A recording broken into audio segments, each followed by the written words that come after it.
Welcome all to the show. I'm your host, Sully. And with us, we got another invaluable cartoon and sitcom writer in the form of Joey Clift. Yeah, how's it going, everybody? Thanks so much for having me. I'm excited to guest on the show. Woo! Invisible Yeah, audience out there. we did Woo! it. So, you've been a busy man. You've been working on all kinds of different platforms and writers' rooms. But first of all, where did it all begin? Oh yeah, for sure. Yeah, so yeah, I've most of my career has been kind of in the animation space, but I originally got started. I would say I went to school for I went to school because I originally thought that I wanted to be like a small market TV weather guy. Yeah, basically like, reporting the weather in a small town. They could have like fun personalities and stuff like that. And And if I you're think, wrong, you can't be fired. yeah, totally. Yeah, it feels like it's the most, it feels like it's the hardest to get fired from TV news job. But while I was doing all this, small TV weather stuff, like basically I was also doing a lot of, college TV kind of at my college.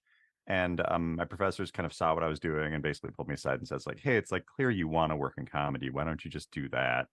So, I Eh, took their advice, moved to LA, Damn. kind of through alumni connections, got like a really good job as the assistant to the guys who created the show Scare Tactics on Sci-Fi, hosted by I was Tracy gonna Morgan. ask about And that that. was super This is fun. one of your And first gigs, oh and yeah, that was like a month into moving to LA, which is like I lucked out huge.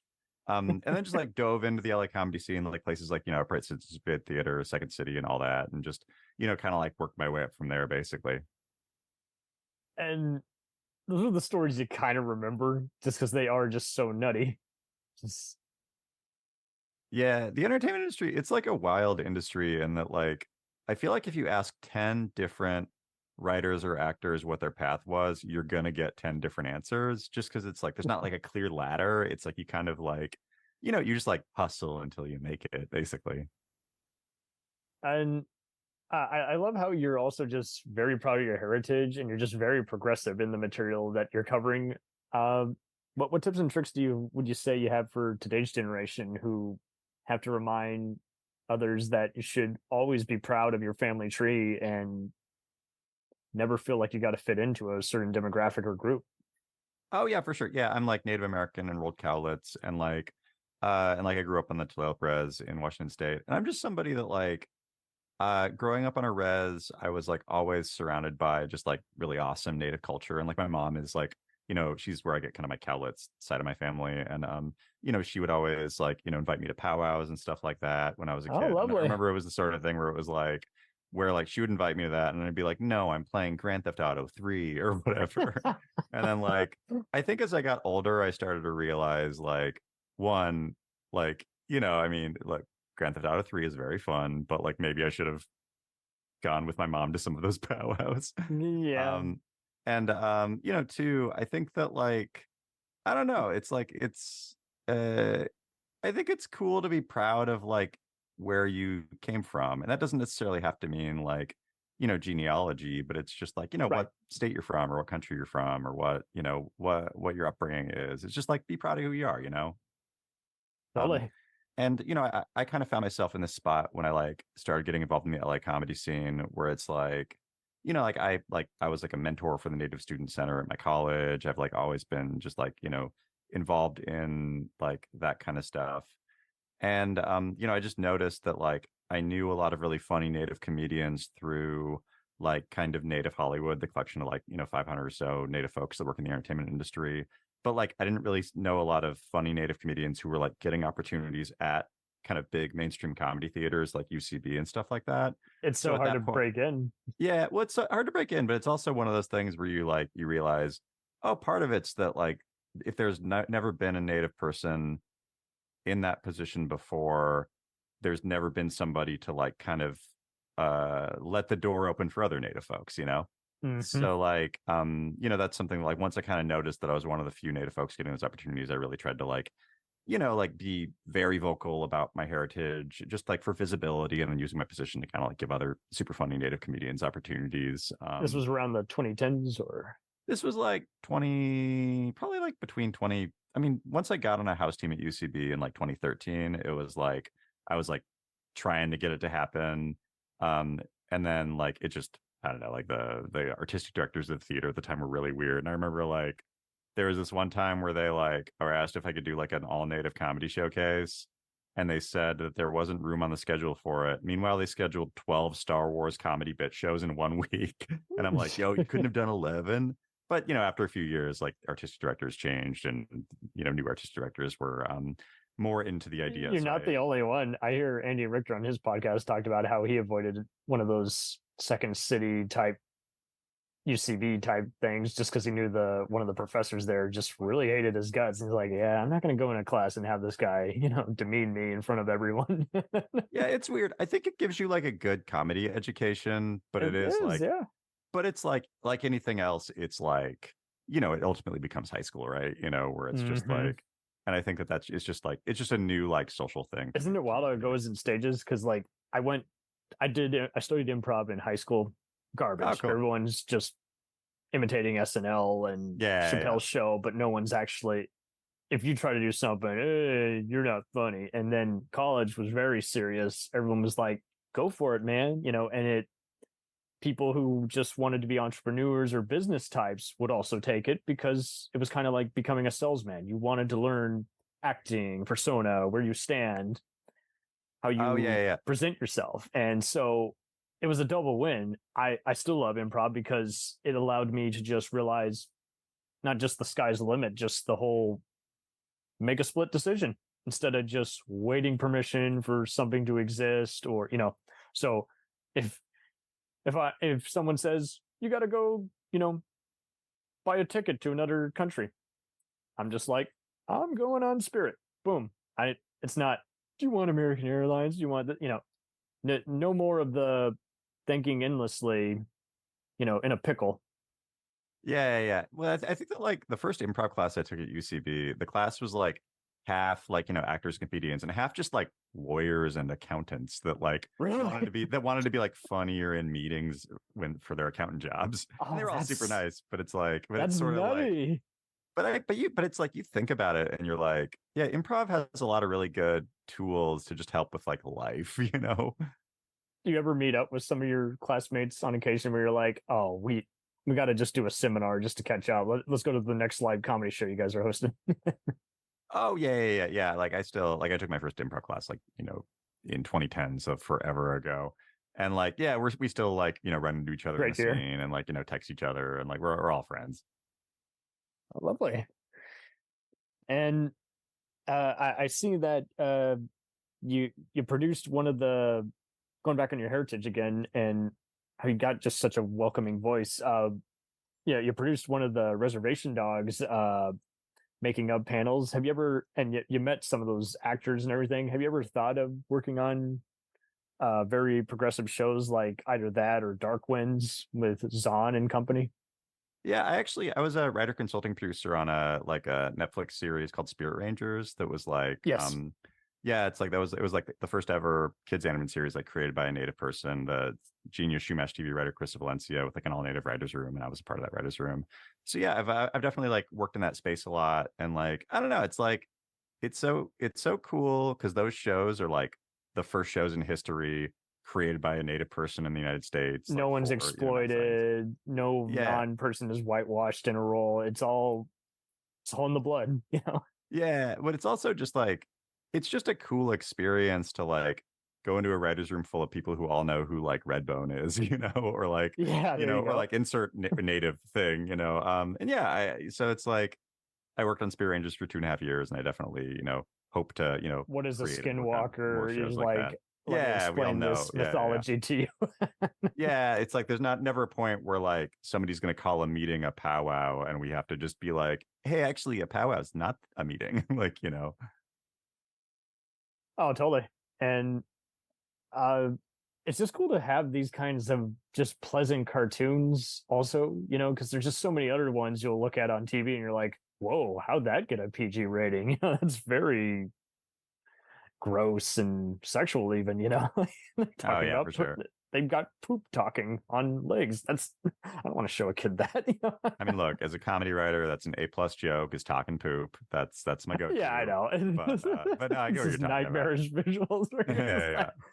Give them a few more years before we go into Tim Burton territory, you know? Yeah. What are some other tips and tricks that you recommend to any struggling writer on just setting your time management, outlining your vision, and just figuring out how to pitch? Oh yeah, for sure. Yeah. So a couple things on that. Like, it's such a big question. I would say that, like, at least for myself, I try to look at it as like it's important to win the day. So it's like that doesn't necessarily mean that every day you're going to sit down and write an amazing script. But like if you sit down and, like, I don't know, spend 20 minutes just like making your outline a little bit better, or like doing or like working on a script a little bit, like eventually you're gonna like edge the ball down the field to the end zone, you know? And like, it's okay if things take you a little while. Don't get too discouraged. Like I think that the more that you do it, the more comfortable that you get doing it. But that's to say that when you start, it's like it does take a little bit to get the motivation up. But like, so yeah, just like win the day. Like don't feel discouraged if you only do a little bit every day. But if you do like 5 minutes of work, eventually that'll add up to like a finished kick-ass script. There you And then go. just like be nice to people. Like this is like a relationship based industry where like people tend to hire people that they know or worked with before. Like I think that for me, most of the jobs that I get come from like people that I did UCB shows with at like 2013 or so, where we were doing like midnight bit shows in front of 6 drunk people or whatever. And yeah, so it's like, so yeah, be nice to people. Definitely write. Like I think that as a writer, the key to success is to like create work that you're proud of and then put it out into the world. So it's like, if you write a script, make a short film and then submit it to festivals. If you want to do comedy, try stand up or improv or something like that. Just like situations where people can see you actively be funny and good at your craft, while also having like, good scripts to back it up when somebody says like, wow, you're really funny. Do you have like any writing samples or anything? And then you were talking about this earlier. I feel like we skipped past it No, of it's just fine. like writing from a place of like, my heritage and my background and stuff is like, I think that what you're ultimately like selling as a writer is like you're kind of selling your story. So, or at least like your unique POV based on your story. So I think it's important to, or you're going to get some of your best work when you write about stuff that you care about. Like, if you really love, like, I'm a big professional wrestling fan. And like, I remember the first time Mm. that I did like a professional wrestling themed bit in a comedy show. And that was like, more fun than like any other bit that I'd done before that, because it was like, oh, I really care about pro wrestling and these are all like deep nerd pro wrestling references. And like, yeah, that's pro wrestling. And like I also feel maybe more intensely about writing from it, like about native stuff, but it's just like that was my upbringing, something that I really care about and am passionate about. And like, It's never so going like away. yeah, and I just feel like it's so much more fulfilling to write, to tell those stories. So it's like I would just think about, like, as a writer, like, what do you care about? Like, what do you like really give a shit about? And like write about that and try to write jokes about that. And like what you write is going to be so much more unique than if you were just trying to write like the best Batman joke or whatever. Unless Batman is something you desperately care about, then write a Batman joke. Lovely. So, and that's a mouthful too. I mean, Yeah, lots to sorry. consider. Yeah. Um, why do you think you're as organized as you are too? Because some people like to kind of just write all night until the jokes finally emerge, and other times, like you say, you had a lot of spacing out techniques. Uh, why do you think so many will just kind of just stress on the deadline while realizing, hey, you got to make it, but it's not going away. Yeah, well, I think that for me, it's like 50% necessity. Like I'm a writer, that's like how I pay my bills. So it's like for me, like I had a deadline an hour before we jumped on the Zoom, and I was definitely like rushing today to like get it out the door by 6 p.m. And Oh like dear. and I hit it right at 6 p.m. But I think that like, so I think that once you've written like a certain type of thing a few times, like, a half-hour sitcom or like a quarter-hour comedy or a animation script or whatever, you start to learn like how long it takes for you to write that sort of thing. So it's like for me, like I know how many days it takes for me to write like a first draft of a kid's quarter-hour script, or like a first draft of like a half-hour sitcom. So it's like in that case, I just know to carve out like a couple of days or a week or whatever for that kind of thing. And then it's just Mm. like if my deadline is today at 6 p.m., then I just back time it. I'm just like, okay, so I need to start on this, or I need to put like X amount of days on it. So that means to get it done by that deadline, I need to start it on this day at this time, and that's just like, to pay my bills and do jobs so that they keep hiring me. But as far as personal stuff goes, where there's not necessarily a deadline, I think it's just like, I feel like I'm in a fortunate position where, like, I feel like I'm at a point in my career where I get like offered a lot of stuff that I don't necessarily say yes to.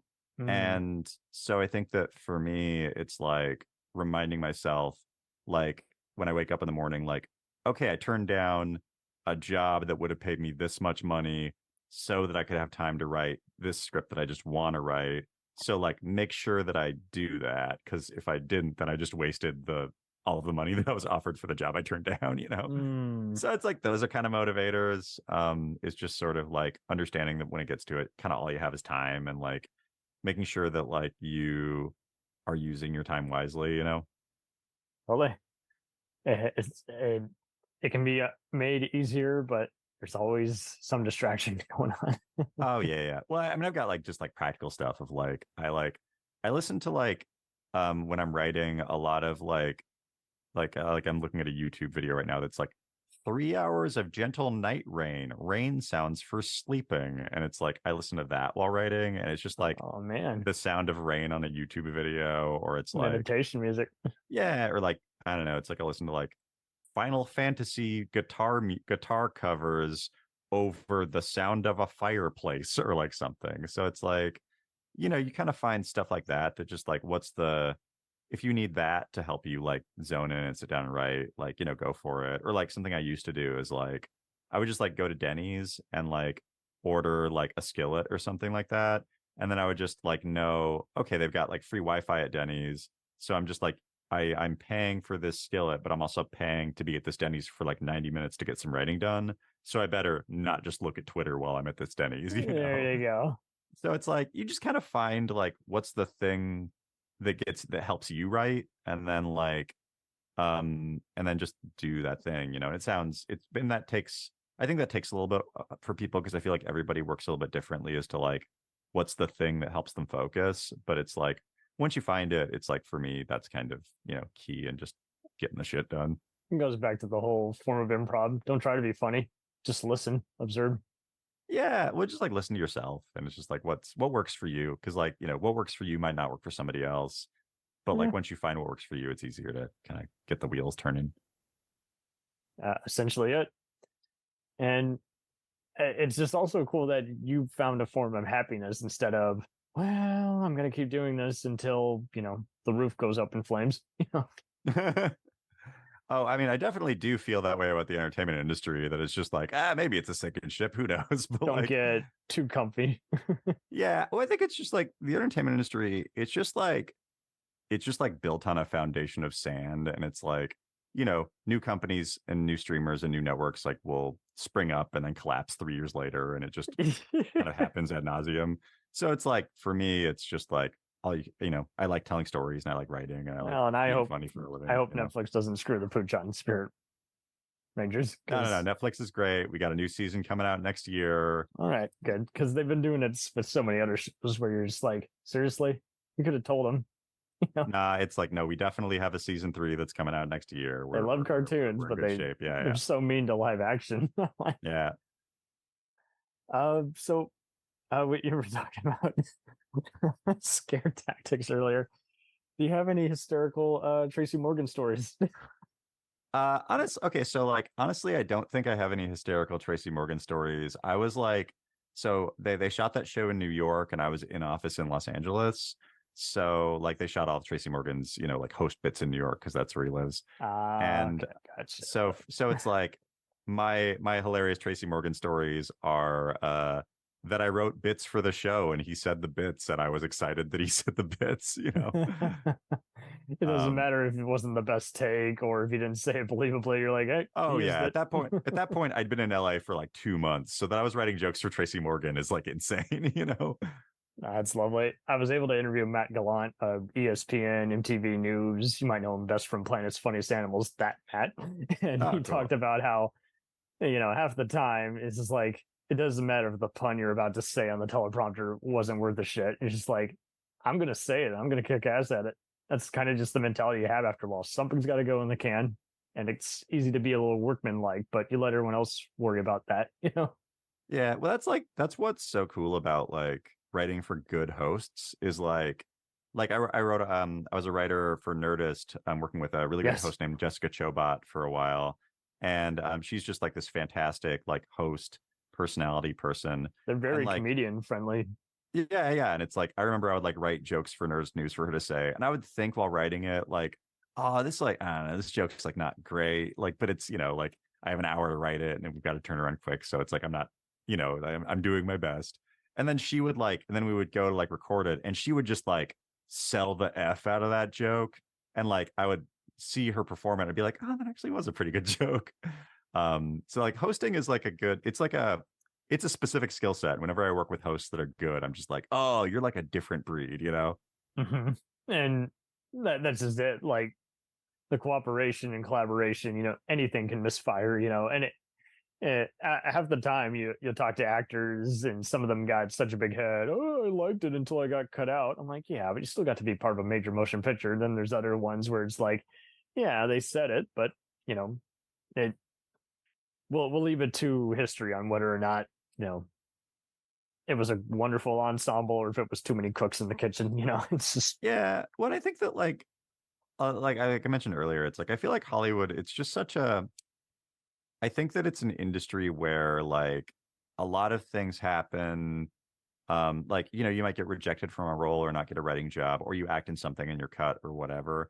And like 9 times out of 10, probably more than that, probably like 99 times out of 100, that has nothing to do with your performance or how you no. did.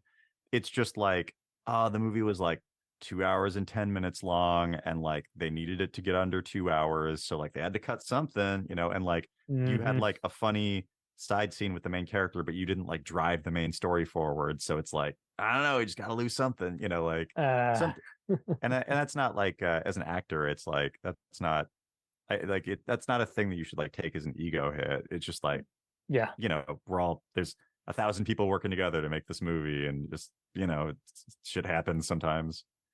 and it will. Yeah. So you have a wonderful voice. Every time I heard you on Who Would Win, have you ever thought of doing just some voice acting in an audio drama or podcast or cartoon? You did like a few voiceovers, but it's been minuscule. Oh, thanks. Yeah, I appreciate that. Yeah, that's the sort of thing where like my voice has been like this since I was like 14. like so like my voice has always been this, I don't know, deep or whatever. And I remember like a lot of people have said, I mean, like, kind of going through the news path of trying to be a TV weather guy, it's like that sort of, that or radio news, this kind of like leads into that.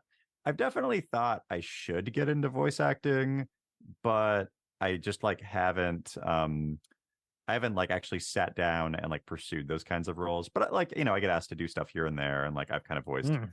a few things here and there. What Yeah, would you it's like like to it's voice a dream role? okay, what is I'm gonna say Homer Simpson, because that actor Oh, makes so much money. there you go.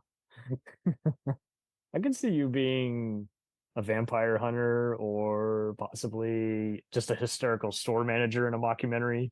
We have the worst customers ever at this Home Depot.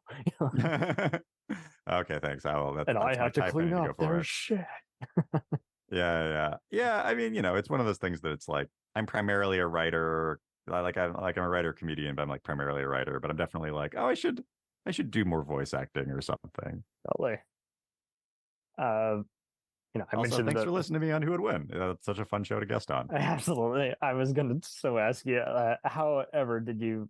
There's a lot of UCB guys on there, but how did you meet them on the LA comedy scene? Okay, so I actually Robert Chan, the producer of that show, and I came up Love them. yeah, he's the nicest guy. We came up around the same time in sort of the LA comedy scene. We just, have been friends for the past, 10, 11, 12, 13 years or whatever. And he produces the show, and he just like knows that I guest on a lot of podcasts. So he hit me up and said like, "Yeah, do you want to guest on it?" And I met Ray and James through just like being on the show. And they're, like, look, I know they've got tough personas, but they're very nice people when they're not arguing about which Yeah, superhero would win the it's an fight. act, guys. Obviously, they're all going to disagree on it, but they know at the end of the day, it's just a game, and it's no Yeah, different than gambling.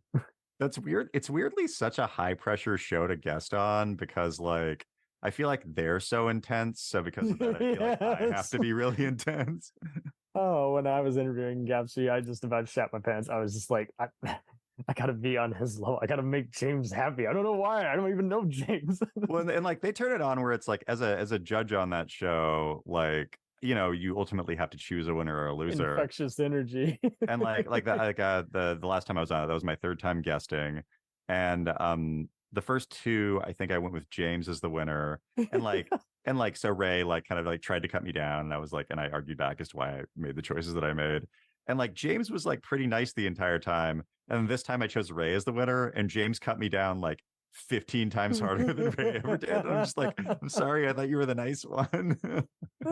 But they're nice guys. They're passionate about the they show. just gotta brag on it because they're like, "What I do?" Yeah. It's like when you see people at a party and they're saying, "I gotta go." I'm like, "Whoa, did I say something?" Yeah. Oh, and it's just so funny how it goes in waves and forms. Yeah. But yeah, that's it's such a fun show to guest on. I'm happy to be, in the family. And I think I won like best rookie judge or something like that last year, which Did is you like really? cool. Yeah, I think I'm the best. I think I won the best new judge They need award to last do a year in mock their award awards. show then each Yeah, year. yeah. Then I know. Where's my trophy? That's what I'm asking. ding, ding, ding, and then Crystal Storm comes out and presents it. Yeah. Robert inserts fake crowd noises or something. I don't know. Right. Oh, yeah, it's a fun collective, and the fans are even more just wild because some of them are on like the sister shows too. It's a very fun collective. Yeah, it's really cool to see how like passionate the fan base is too. It's It's not even about like, the versus matches at the time. Half the times it's just yeah, about wacky things like I wonder what would happen if James or Ray rep this character. yeah, totally. uh Altogether, just are you gonna make any other podcast appearances possibly in the future? Oh yeah, for sure. Yeah, I've got a digital series that was distributed by Comedy Central earlier this year called Gone Native that like I was right about to start like going through and touring podcasts and stuff like that. Around May. That's like when we like finished our website, gonenative.tv. But that was like right when the writer's strike happened. And I felt like, oh, I would feel really weird if even though the show was not WGA, so like the show was not struck work, I was like, oh, I'd feel really weird while my friends are hitting the picket lines when I'm, being on podcasts and being like, and you should support this thing by a company that is being picketed. But so I'm definitely going to like kind of go through and probably do a big podcast tour and start promoting that in the near future, and I'm really Lovely. excited to do that. I So, did see that NPR gave it some attention, so that was good. Oh yeah.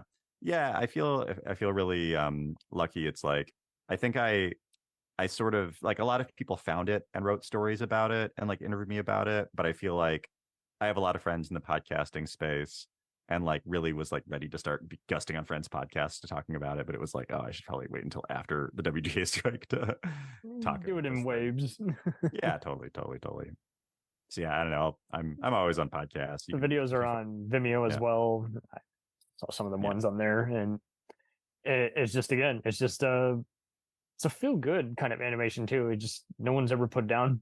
And why do you think you're just so good at just kind of a inclusive kind of chat? I don't honestly, nobody's ever asked me that. I think I try to not be a jerk to people. I don't know. It's like, yeah, that's such a good question about like, because all those shorts, like, they're Gone Native. It's a series of digital shorts about just like weird microaggressions that Native folks deal with. And like, I try to not be finger pointy with that kind of stuff. I try to kind of treat it like we both agree this is bad, right? That way people can feel like they're kind of in on the joke instead of being like lectured at. Yeah. You get more bees with honey, that kind of thing.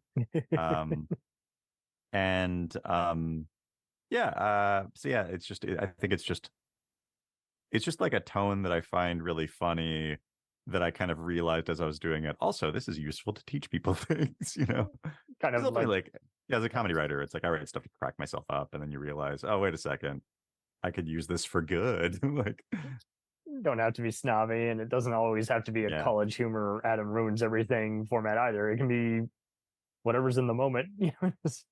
yeah, for sure, for And if sure. you're still with me, I'm gonna get you with this other little jib jab.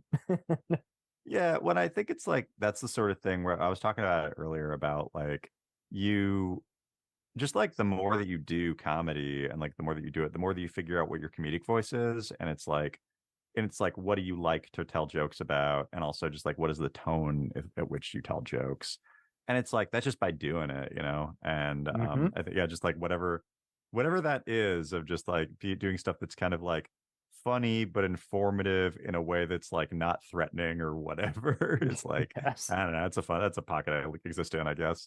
Isn't it wild though? How, I don't know if you ever listened to any health or fitness tips and tricks. It seems wild how the main key thing for when we encounter people who are mean or bullying or just snobby but not even funny anymore is often insecurity. It's like people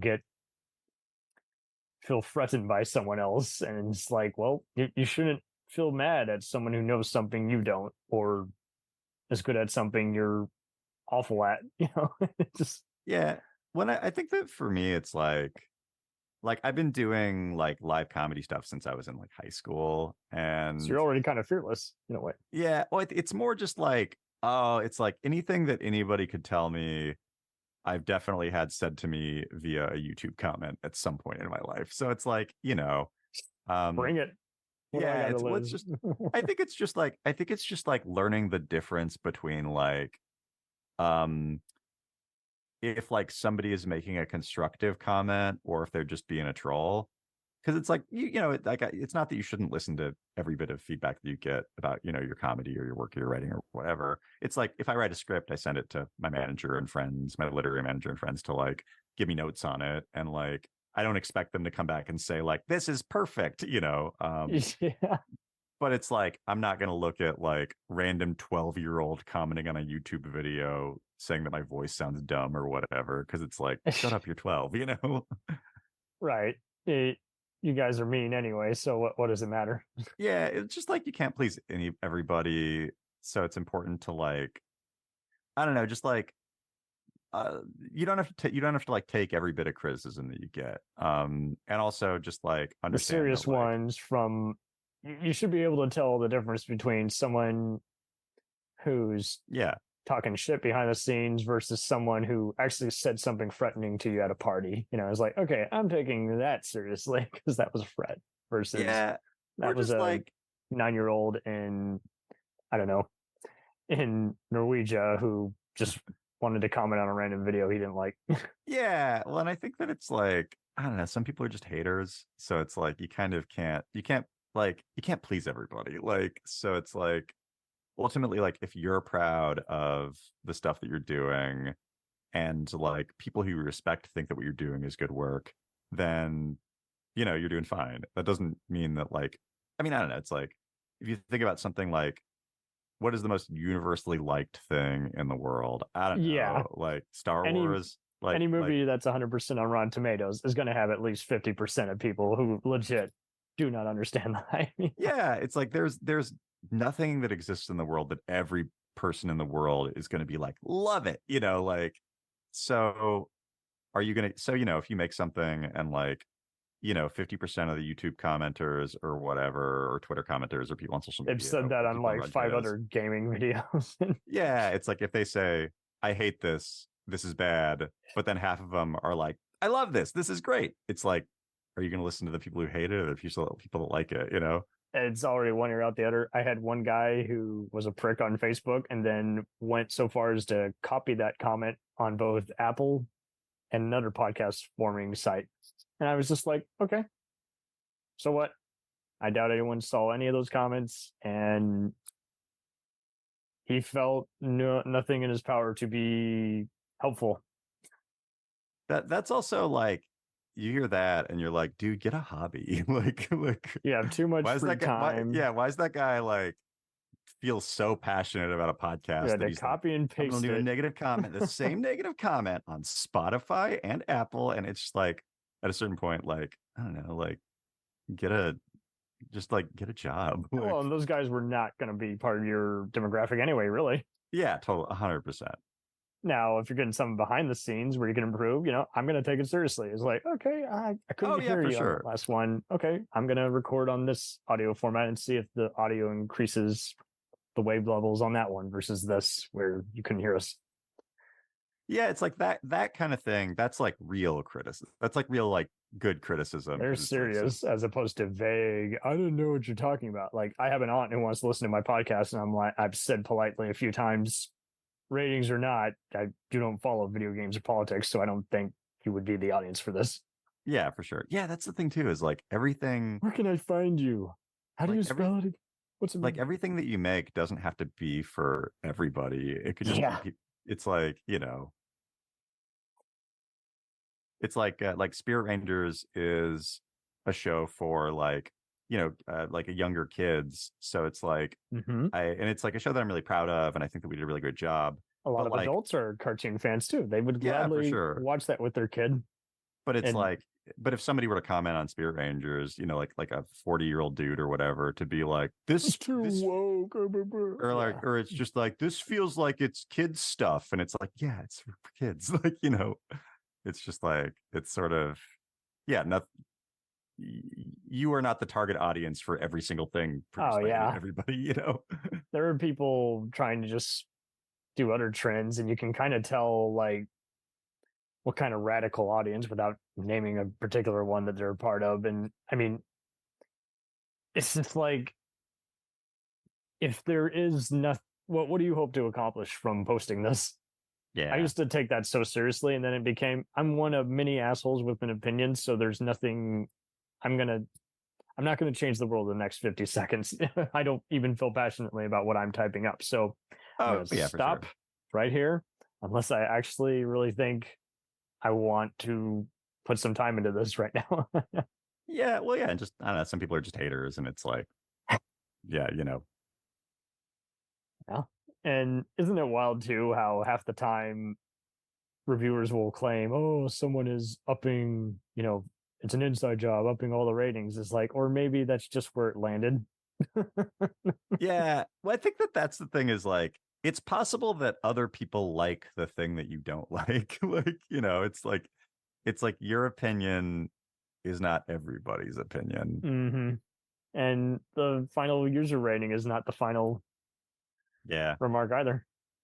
Yeah, for sure. Well, this has been a very engaging and detailed summary of just how to make it in any kind of atmosphere. But Yeah, I feel like most of it was just us trash talking bad YouTube commenters. there's that too. But I mean, Yeah, that's part of the yeah. whole getting a thick skin, and No, that's 100%. what I really hope for when doing these chats. Anything else you want to tease or? No, I think we pretty much covered everything. I would say, So, yeah, definitely check out my Comedy Central digital series. Definitely check out my Comedy Central digital series at gonenative.tv. And then you can follow me on social media, at Joeytainment on Twitter, Blue Sky, and TikTok, and then at Joey Clift with 5 or 6 eyes on Instagram and Threads. There are so many social media yeah. sites, and I keep on forgetting which is which. And half the time we don't even know. Yeah. It won't be here tomorrow. There'll be something else that takes its place. I feel like there were like two days where I was like, and you could follow me on Mastodon and I'm like, I haven't logged in Mastodon in 4 months. Well, and I'm just glad you're staying positive, because I see so many others who just kind of want to let the world eat them up, and we can't have that, man. Yeah, I think that's the thing too, is like it's important to stay positive. It's like, especially like speaking, as writing and creatives and stuff like that. It's like, like you might not necessarily see fruits from your labor tomorrow, but it's like if you just like work hard and are nice and like just keep pushing and creating work that you're proud of and then putting it out into the world, and like, on stage at comedy shows or making films or making funny TikToks or whatever, like you'll eventually be rewarded for it. You just got to kind of keep grinding, and it takes a while, but it pays off eventually. Hopefully, man. But more importantly, as long as you don't feel compromised mentally Yeah. or physically. I just battled insomnia, and I recommend anyone, just instead of just getting all caught up in and the different ways, just don't treat it as a battle. That's what everyone else who was dealing with it also told me, and it's literally that. Find a way to even it out. It's easier said than done, and it's going to take a few months, but worth it. Yeah, for sure. It's all a process. Yeah. And you do a little something different each year. It's kind of wild how we even if we know our life is going to change, it's easy for us to get spoiled and want to just do the same thing each time every day, and it's like, well, that's just not going to happen. You won't be at the same workplace, you won't even be living in the same area. Yeah, for sure. This has been a godsend, and I keep turning those wheels. Awesome. Yeah, thanks again for having me. This was super fun. Absolutely. We'll return after these messages.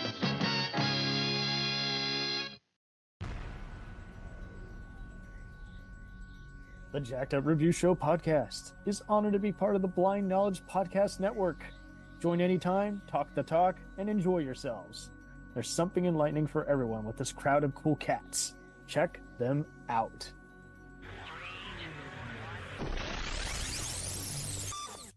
Hey, it's Brent Pope, the host of Breakfast with Brent Pope. You've seen me on some of your favorite TV shows saying things like, "Give it up, Jimmy. You got to sink this putt to win." On Breakfast with Brent Pope, I sit down with guests from the entertainment world, and we do it all over breakfast. Or should I say Brentfast? Every week on Brentfast, you get inside Hollywood info and tips, great breakfast recs and booty debates. Most of all, you get the most delightful 30 minutes of your week. So dig in. It's Brentfast time. Listen at Brentfast.com, Apple Podcasts, or wherever fine podcasts are found. Do you ever find yourself thinking about who would win in a fight between Goku and Superman? Hi, I'm James Gavsey, and on the Who Would Win show, me and my co-host Ray ignore anything important happening in the outside world and debate fictional battles between characters from comics, movies, and video games. We got a new show every week, and almost always am I the winner. Yeah, not true, Ray. In the past, we've discussed such matches as Captain America versus Darth Vader, Solid Snake versus the Iron Giant, classic matchups like RoboCop versus Terminator, and even the Muppets versus Sesame Street. That one was crazy. So if you're a fan of geek culture and love a spirited debate, check out the Who Would Win show wherever you get your podcasts, or check us out at whowouldwinshow.com.